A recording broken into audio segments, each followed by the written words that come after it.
రాష్ట్ర గృహాలు పోతాయని ఎవరూ భయపడవద్దని, మా ప్రభుత్వం అధికారంలోకి రాగానే సంబంధిత అధికారులు నాయకులతో మాట్లాడి ఖచ్చితంగా ప్రత్యామ్నాయం చూపిస్తామని మాజీ మంత్రి నెల్లూరు సిటీ టీడీపీ ఎమ్మెల్యే అభ్యర్థి డాక్టర్ పొంగూరు నారాయణ ప్రజలకు హామీ ఇచ్చారు. సార్వత్రిక ఎన్నికల ప్రచారంలో భాగంగా 53వ డివిజన్ వెంకటేశ్వరాపురం, విజయ్ డైరీ తదితర ప్రాంతాలలో నారాయణ అల్లుడు, రాష్ట్ర యువజన విభాగం అధ్యక్షుడు గంటా రవితేజ, మాజీ మున్సిపల్ చైర్పర్సన్ తాళ్లపాక అనురాధలతో కలిసి ఆయన పర్యటించారు.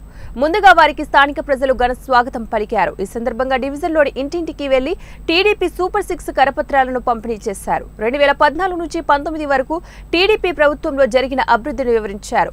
ఈ క్రమంలో స్థానిక ప్రజలు పలు సమస్యలను నారాయణ దృష్టికి తీసుకొచ్చారు.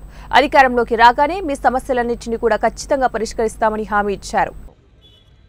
100 ఫీట్ అయితే 175 తీయాల్సిన అవసరం లేదు. 100కే లిమిట్ చేసి బహుశా వాడు ఫ్యూచర్లో ఫర్దర్ ఎక్స్పాన్షన్ కూడా దృష్టిలో పెట్టుకోవడానికి చేసి ఉండొచ్చాం. అది కూడా నాకు తెలీదు. బట్ అది కూడా స్టడీ చేయాలి. ఖచ్చితంగా ప్రభుత్వం రాగానే దాని మీద స్టడీ చేసి అది 100 ఫీటా లేదంటే రోడ్డు 175 ఫీటా 1 ఫీట్ అని తీసి దాని వరకే లిమిట్ చేయడం జరుగుతుంది. రెండవది 100 అడుగులైనా 175 అడుగునా ఎవరికైనా ఇల్లు పోతే వాళ్ళకి కాంపెన్సేషన్ కానీ ఆల్టర్నేట్ కానీ చూపించకుండా ఇల్లు తీయము. ఇక్కడ ఉన్న ప్రజలందరికీ చెప్తున్నాను, ఎవరైతే భయపడుతున్నారు రోజు రోజుకి మా ఇల్లు పోతే ఎట్లా, మమ్మల్ని రోడ్లు వేస్తారేమో, మాకేం ఇరేమని, అది అవసరం లేదు. వాళ్ళందరితోనూ అధికారులతో కూర్చొని డిస్కస్ చేసి వాళ్ళకి న్యాయం చేసిన తర్వాతే ఏదైనా చేస్తాం.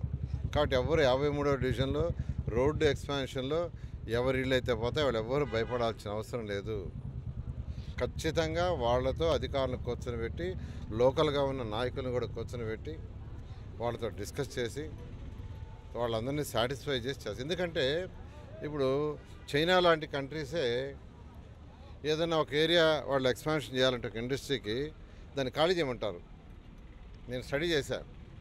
చైనా లాంటి కంట్రీ, అది ప్రజాస్వామ్యం కాదు, మనం ప్రజాస్వామ్యంలో ఉన్నాం. కానీ వాళ్ళు ఒక ఏరియాలో ఒక ఇండస్ట్రీయో ఏదైనా పెట్టాలంటే అది ఖాళీ చేయమంటారు, చేయాల్సిందే. కానీ ఖాళీ చేయించే ముందు వాళ్ళకి చక్కగా ఆల్టర్నేట్ ఏర్పాటు చేసి చేస్తారు. ఆ దేశంలో అది ప్రజాస్వామ్యం కాకపోయినా ఒక ఏరియాలో ఖాళీ చేయాలంటే చేయక తప్పదు. బట్ వాళ్ళందరినీ కూర్చొని పెట్టి డిస్కస్ చేసి వాళ్ళకి ప్రాపర్గా ఉన్న ప్లేస్ కంటే బెటర్ ప్లేస్ చూపించి, బెటర్ ఏరియా చూపించి